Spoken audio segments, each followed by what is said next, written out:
$8 a week or $1 million a year? What is the difference?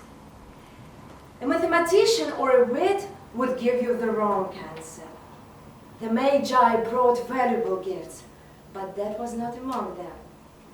This dark assertion will be eliminated later on. Jim drew a package from his overcoat pocket and threw it upon the table. "Don't make any mistake, Dad," he said about me. "I don't think there's anything in the way of a haircut or a shave or a shampoo that could make me like my girl any less. But if you'll unwrap that package, you may see why you had me going wild at first." White fingers and nibble tore at the string and paper.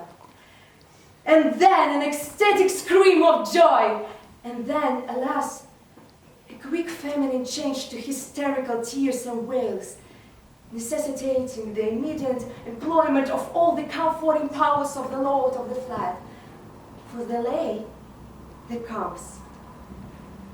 The set of combs, side and back, that Dell had worshipped long in a Broadway window.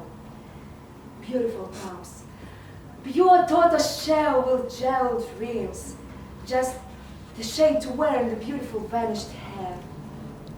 They were expensive combs, she knew, and her heart had simply craved and yearned over them without the least hope of possession.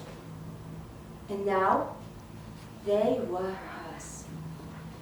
But the dresses that should have adorned the coveted adornments were gone.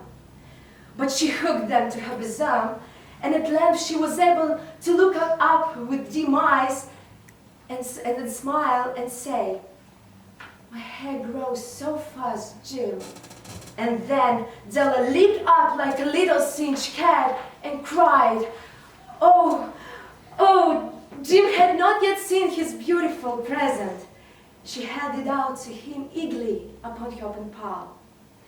The dull, precious metal seemed to flash with the reflection of her bright and ardent spirit.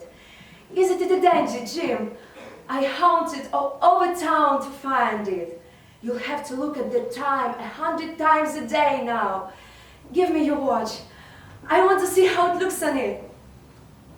Instead of obeying, Jim tumbled down on the couch and put his hands under the back of his head and smiled. "Dad," said he, "let's put our Christmas presents away and keep them a while. They're too nice to use just at present. I sold the watch to get the money to buy your combs. And now suppose you put the chops on." The Magi, as you know, were wise men, wonderfully wise men who brought gifts to the babe in the manger. They invented the art of giving Christmas presents. Being wise, their gifts were no doubt wise ones, possibly bearing the privilege of exchange in case of duplication. And here I have lamely related to you the uneventful chronicle of two foolish children in a flat who most unwisely sacrificed for each other the greatest treasures of their house. But in the last word to the wise of these days, let it be said that of all who give gifts, these two were the wisest. Of all who give and receive gifts such as they are wisest, everywhere they are wisest. They are the Magi.